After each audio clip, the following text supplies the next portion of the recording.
This revolution will come at a breathtaking speed. It will be like a tsunami. At a breathtaking speed. It will be like a tsunami. Welcome to Cryptoperdiem. I hope everyone's having a good day or good evening wherever you are. Thank you so much for smashing that like button, subscribing to the channel, and sharing the videos. I appreciate it. Today I want to talk about the Cbdc agenda because it continues, and I hope if you've been watching, I hope you see that they're rolling it out more and more in the media. So they're getting ready for that big push, and it's coming. 2022 could be the year that we see wholesale rollout of these Cbdcs and everything that comes with that. There's going to be major changes, okay? But you just heard Klaus Schwab, he let you know that this fourth industrial revolution is going to come in fast like a tsunami, right? And these people have these things planned out decades in advance. All right, if you're going to come into this crypto space, you cannot look at cryptocurrency and blockchain with tunnel vision. You cannot afford to be caught up in these silly narratives, these silly ideologies that a lot of these Bitcoin maxis and Ethereum maxis get caught up in. Don't be a maxi, right? Don't be a maxi to anything. Just understand the technology and the role that it plays or will play in the overall agenda, the agenda of the shepherds. Because whether you like it or not, human activity, all right, the way the world operates and goes forward is shepherded, it's guided, it's pre-planned. A lot of events that you see happening, these events are pre-planned. They're manipulation, right, by the powers that be. Now, you can call me a conspiracy theorist. I don't care. At the end of the day, conspiracies exist. Conspiracies have existed for thousands of years.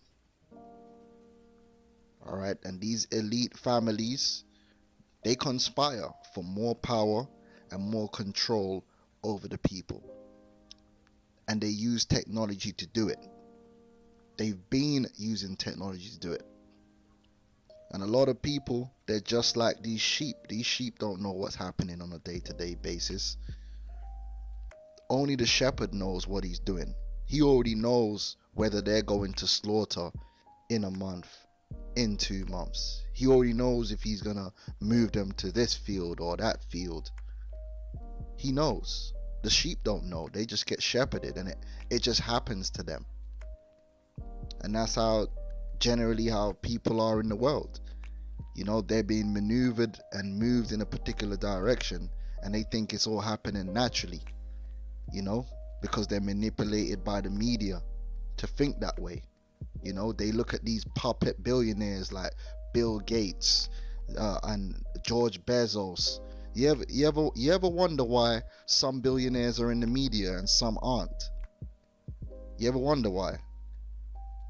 Right? You got super powerful families that you never hear about in the media, but they're always throwing Elon Musk and Bill Gates and these particular guys in your face. That's because these guys are puppet billionaires there to manipulate you.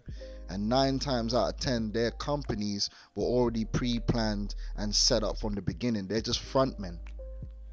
Because whatever technology or purpose that company they have is for, ultimately is for part of the agenda, and it was pre-planned. And it's just like the fourth industrial revolution and blockchain. Blockchain is an integral part of the new world order system, a system of technocracy, a system where they use technology to control everything. All areas of human activity will be controllable through digital means, through a digital network. And in order to do that, they had to build the infrastructure to support that. They had to build the internet, build up the 5G, right? Because you need the 5G to have, and you got the Starlink as well. You need the 5G with low latency so you can process the data in real time, right? You need the cloud computing and the quantum computing to compute all that information, to process the world's information. You need the internet of value, which is one of the final pieces. This is not happening by accident. These technologies haven't just come about by accident. They were necessary for the overarching, the overwhelming agenda. Okay? And so when they came out with this cryptocurrency, they came out with it, they released a prototype called Bitcoin, and they sold it to the people as a threat to the system. They sold it as, what can you say, freedom. A lot of people are running around thinking blockchain is going to bring freedom to the people. Is that your belief? Is that your belief? Nah. Right? And then the powers that be pretend that they ain't got nothing to do with it. Nah, they've got everything to do with it. And you don't know who owns all that Bitcoin. You don't. That's the whole point. They own and control the space and the growth of the space. And they manipulate it every day. Okay? So it's time to come out of that sheep mentality and understand what the shepherd is doing. And sometimes by understanding what the shepherd is doing, you can invest a little bit better, or you can make better decisions because you have that foresight. All right? Now, what do you see happening here? All of a sudden now, more and more, the Financial Times have done 2 articles. This one's on the December the 6th. This one is, where is it? What's the date on this? This is a recent one as well, but they ain't got no date. I think this came out yesterday as well, but this might be an opinion piece. Let me see. All right, there you go. Yesterday. These are 2 articles concerning the financial system and the central bank digital currencies. Right now, the Financial Times this isn't a newspaper for the average sheep that's out there. These are for the higher level sheep. These are the sheep that's involved in finance and business people that's higher up in industry. And they're also sheep. Most of them don't know what's going on either. There's only certain key people in key positions that really know the agenda. The rest of them are sheep too. They're just higher level sheep. And they use these newspapers and that to control them and to get them ready in the right mindset. Right? 2 articles yesterday on CBDCs because they're getting ready. So they got to get these type of people on board. And these are the type of people who have the money and the resources at hand, who are going to start investing heavily in the crypto space. But they're not going to invest in Shiba Inu. They're going to be invested in the real projects. Yeah, the real projects. And that's what's going to make these projects boom, because there's a lot of money sitting there, smart money sitting there ready to jump in. But they got to get the signal. And the signal is coming. All right. Now, this article here, the Bank of England should beware of the law of digital currency. This is the Hegelian dialectic. Right? There are serious concerns about the likely effect on privacy and credit. And every time they talk about blockchain, they're always talking about privacy because they make it look like privacy is an issue for them because it's an issue for you. But let me tell you this from the very beginning. In the end, there will be no privacy. Okay, that's the end goal, just to let you know from day one. They've already made the decision CBDCs are going to exist and you're not going to have any privacy. They're just pretending that they're going to address it for you, but they're not. All right, so if you read here, it says central bank digital currency has the potential to become as severe a restriction on personal freedom as China's social credit system. And where do you think China got the idea for the social credit system from? That's a experiment over there. That's coming to the rest of the world. It doesn't belong to China. It wasn't born in China. It's just being implemented in China. Because you think the Chinese government is the only ones that want total power and control over their citizens? Is that your belief? Because they told you the land of the free and the home of the brave, and how much they believe in freedom? How's that face nappy you're wearing feeling? How's them lockdowns feeling? Do you feel like freedom?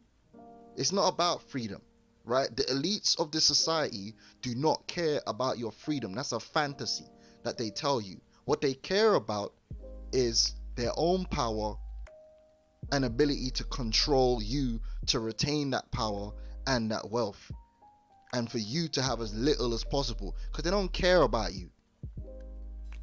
You need to wake up to that fact, man. A lot of you out there, you I don't know what world you're living in, man. These people are very sinister, they're villainous, and that's just the truth. It's not a fairy tale world like how they want to portray in Disney. These people are not the good guys. I don't care how many movies you watch where you think the government and James Bond is the good guy. In the real world, James Bond is not the good guy. James Bond is just another piece of the puzzle. Whether you want to talk about terrorist organizations or these clandestine agencies, ultimately they're all aiming towards the same goal, which is to put the people under pressure. The Hegelian dialectic, right? Very insidious, right? Now, I'm going to read the introduction. The writer is the author of Cryptocurrencies, Money, Trust, and Regulation. And let me say this. They're going to create a crisis, and the crisis is going to call for these CBDCs to be brought through. And when these CBDCs are being brought through under that crisis, all these concerns are not going to be addressed. And that's how they work. That's how they work. They bring it in a crisis, and then they can push through whatever they want to push through, and the people will accept it. Why? Because it's a crisis and they're desperate, right? The Bank of England is still mulling over the introduction of central bank digital currencies. No, they're not. The decision at the top has already been made. It's theater. This whole mulling over and this investigation and this pilot scheme is there to give you the illusion that it could or could not be. And this is something that has come about naturally, and it's not already a foregone conclusion. It's already been a foregone conclusion. It's just theater.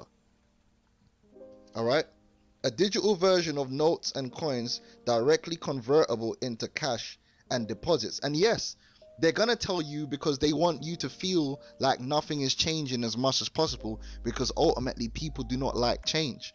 But it is going to change. And what's going to happen is that these fiat currencies which they've created, right, they've set up a system where anytime they want, they can pull the trigger, and those fiat currencies are going to go down like the towers. You understand? They're going to go down like 9/11. No disrespect to any New Yorkers, but that's how they're going to go down. Just like that. Straight demolition job, right? And they're gonna be like, wow, look at this.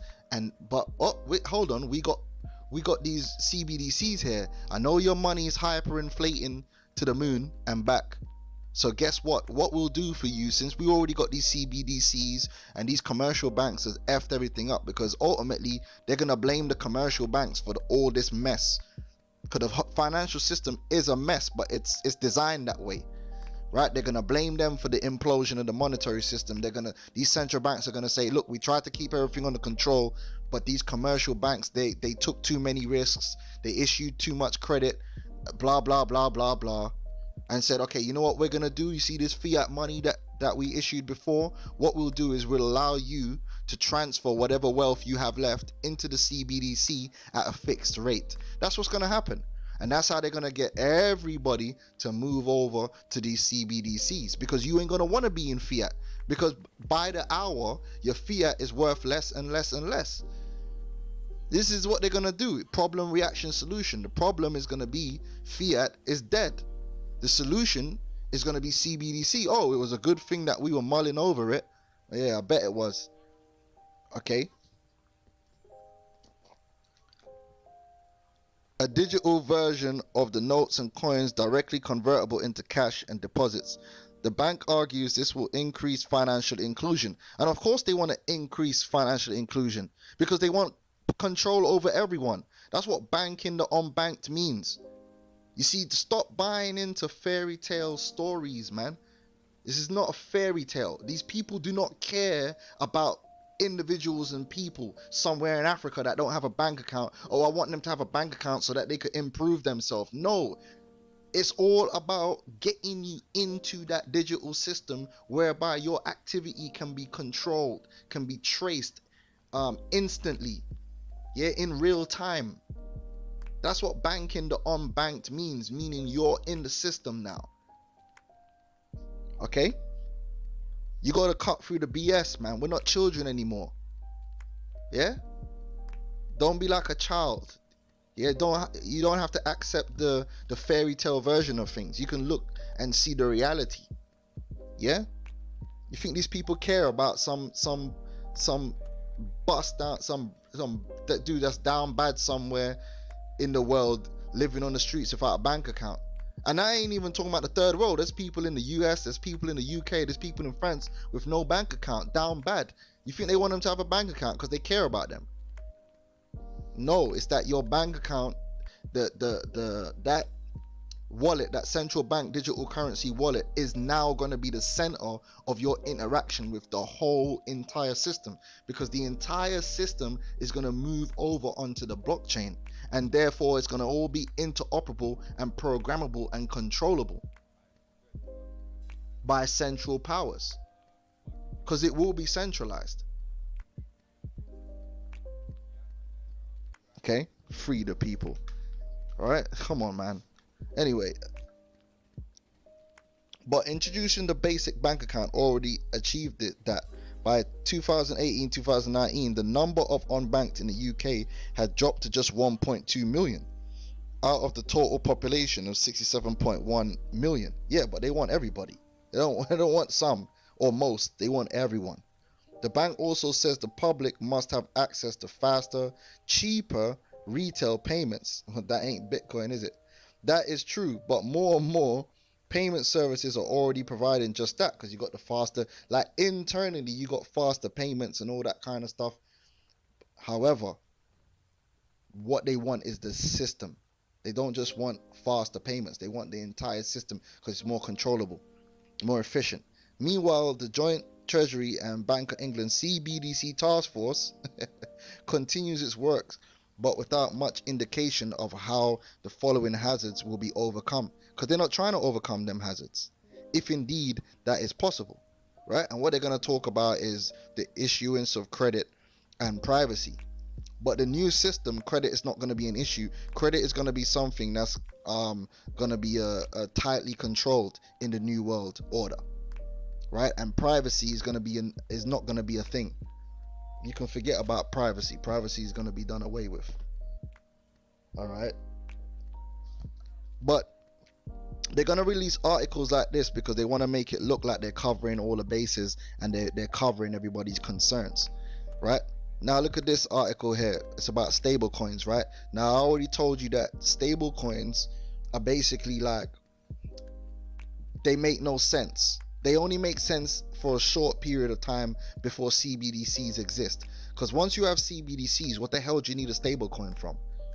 And that's see right now, you can kind of like go take your fiat, and if your bank allows you, because now some banks don't even allow you to send transactions to certain exchanges, right? But if your bank allows you, right, you can use that fiat to buy some stable coin somewhere, Tether or whatever, on Binance or BUSD, or directly buy the cryptocurrency and start trading that way, right? In the end, the way the system is going to work is you're going to have CBDCs and certain exchanges which are going to operate not with Tether and all these different things, not with Bitcoin, but with directly with CBDCs, so you can interoperate. But there's going to be checks and balances on that. Who can do it? How much of it you can do? It's all going to be controlled and programmable through smart contracts. So if they want, they could stop you from buying and selling or utilizing certain blockchains. So that's what it's all about, having control over what you can and can't do within the system automatically with smart contracts. This is where what this new system is all about. A form of elite level digital rationing and control, right? So it's not really going to be like how it is now, like where you kind of free to go on exchanges and it's a free for all. You could do whatever you want, you could buy whatever you want. That's really going to change once they bring in these CBDCs, because with the CBDC you can now program those CBDCs and put restrictions on what people can and can't do within the system based upon that. And all the KYC is going to be connected to that. So you ain't going to have no way around it. So if they blacklist you, you ain't going to be able to access the system at all, anywhere, because your KYC ain't going to pass. All right. But with these stable coins, like the stable coins are pegged mainly to these fiat. Any stable coin that's pegged to fiat is doomed. Just know that Tether is doomed. They're all doomed because fiat is doomed, and that's already been decided, because CBDCs are going to replace fiat. So what's going to happen to these stable coins? They're going to be done away with, because what do you need them for? The only stable coins that might survive are the ones that are pegged to other external assets, which are basically their tokenization of a hard asset like gold or whatever the case may be. But things like Tether, USD coin, you could say goodbye. Right, there's not much time left. But what are they saying here in this article? Stablecoins risk spur case for central bank digital currency. So they're saying, look, these stablecoins and Bitcoin and all this stuff is the reason, right, why we need to have CBDCs. When, like I said, this was all set up from the very beginning. It's all theater.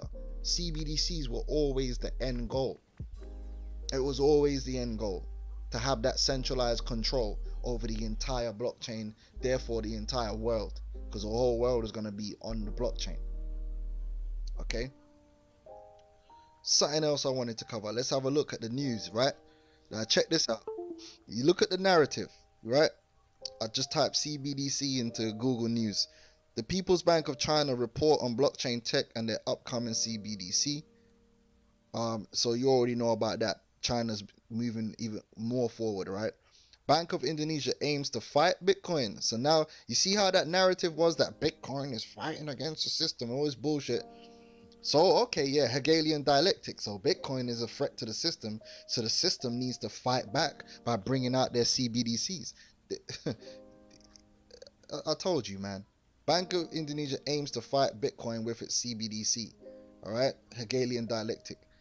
The CBDC dilemma, finding the perfect balance between privacy and control. See, same narrative. India has no plans to recognize Bitcoin as currency. RBI working on CBDC rollout. Right, so they're using Bitcoin as cover for the reason why they're going to bring out these programmable digital currencies that are basically be able to control your entire life in a way that cash never could, very efficiently as well. Very efficiently with a few smart contracts. Nigerian central bank wants financial institutions to develop products based on its CBDC, which, by the way, the Nigerian CBDC is built using the Hyperledger, which is part of the Interledger protocol. Japan CBDC plans to speed up in light of other countries moving ahead with theirs. Yeah, I bet. All right.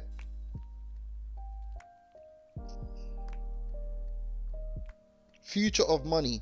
Economists say the end of cash is coming. Here's what could replace it.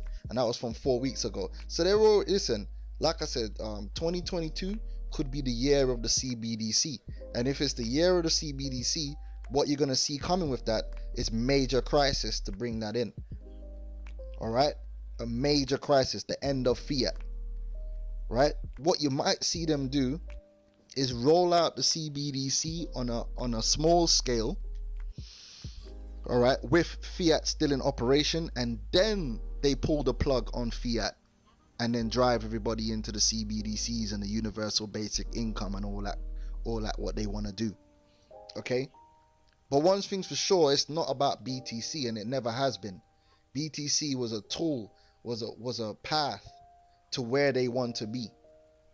What it's going to be about is once they bring in these CBDCs and these CBDCs begin to dominate the space, right, then they're going to incorporate the rest of the world's industries and infrastructure into certain key blockchains, i.e.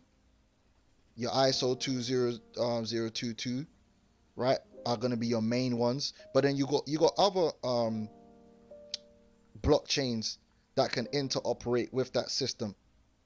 Dot Avalanche, right? Ethereum might still be around in some capacity, but I mean, realistically, why? You know, this is see, the industries don't have no allegiance. They don't. It doesn't. You know, whatever works and is efficient, that's what they're gonna go with. Link is an oracle, so Link is big in the game. They need that. They need to be able to bring information from the real world into the blockchain. What else we got here? Filecoin can have its part. The metaverse is to keep the people entertained and matrixed out. So you already know about that. Theta's good. Tezos tokenization platform. Where's VeChain at? Did I miss VeChain? Yeah, VeChain. Come on. Supply chain management. You know, there's lots of header hash graph. Goodness gracious. They're linked in with IBM, and you already know IBM is more New World Order than the New World Order. And that's the truth. So you already know header hash graph is a part of the end game. All right, 100%. But most of these cryptocurrencies that you see here, they're gonna become obsolete in this new system. All right, simple as that. The system doesn't care about any one cryptocurrency. What it cares about is the overall agenda and achieving it. Yeah, which is a system of control. Now, what we want to do is, in the meantime, while they're doing all this BS, position ourselves to make enough money so we could take care of our family, and then make plans otherwise as to what the hell we're gonna do when these guys come down with this hammer. All right, and right now, this is the best opportunity for a poor man like myself to make a little bit of monies to try and position myself, man, that I can do something when that time comes. I ain't gonna say what that's gonna be, but we're gonna have to figure it out, because I don't want to live in no world where all my activities are controlled. But that's the world they're building. So what am I gonna do? We have to make money off it right now and figure it out later. That's probably for another channel that wouldn't be allowed on YouTube, trust me. Okay, anyway, I just wanted to have this discussion with y'all, man. I know it's gone a little bit conspiracy theorist, but that's my point of view when I come in. Listen, when I've come into this space, the more I've learned about blockchain, the more it broadened my understanding of other things that I was researching, certain geopolitical events and these things, and it's all part of it, man. It's all part of it. Okay, cryptocurrency looks like it's something separate and nuanced that came out of nowhere, that's doing its own thing, but it's not. It's all part of the agenda. It's part of the fourth industrial revolution. They told you years ago it's going to be at the heart of the fourth industrial revolution. Every industrial revolution was pre-planned. Okay, the internet age was pre-planned. Yeah, the internet was military tech that was made global. Yeah, it wasn't an accident. It wasn't a few opportunities. They were all set up. Microsoft was set up, man. Bill Gates links with the CIA. They're all set up, man. How you think Microsoft managed to dominate the space for so long? You mean you tell me that no competitor couldn't come through? Come on, man. Anyway, food for thought. It ain't financial advice. It's just food for thought, man. All right, just food for thought. Think about what you're doing, right? Don't get caught up in these false narratives, and don't be like these guys here. That'll end up, they don't know what's going on. They got them sure the sheep have got their own ideas going on about why they're out here in the field. The farmer knows that they're going to the slaughter. Don't be like these sheep, man. Yeah, understand what the shepherd is doing. Yeah, understand what the shepherd is doing. Understand that there is a shepherd. A lot of these people don't even realize there's a shepherd, man. It's crazy. Satoshi Nakamoto and his white paper. You believe that shit? You really believe that? Oh, goodness gracious, man. All right, you gotta wake up. You got to wake up, man. before it's too late. Because a lot of you're gonna get wrecked. Because when they're ready to pull the plug on Bitcoin, which they will pull the plug, right? If they want to pull the Tether, if they wanted to pull the plug on Tether, they could pull the plug on Tether today. The reason why Tether is still ongoing is because they want it to be. They're the ones controlling and manipulating this whole market, man. This is not the people's market. No market is the people's market. And that's just what it is. You just have to realize that. This world ain't the people's world. Now, one day maybe so. We might be able to overcome, but it ain't like that now. I can tell you that for free. This ain't for the people and by the people anywhere in the world. It's for the elites. So, hey, thanks for liking the video. Thanks for listening. Thanks for subscribing and sharing the vid. I hope you have a good day or good evening wherever you are. It's been Cryptoperdiem. I'm out.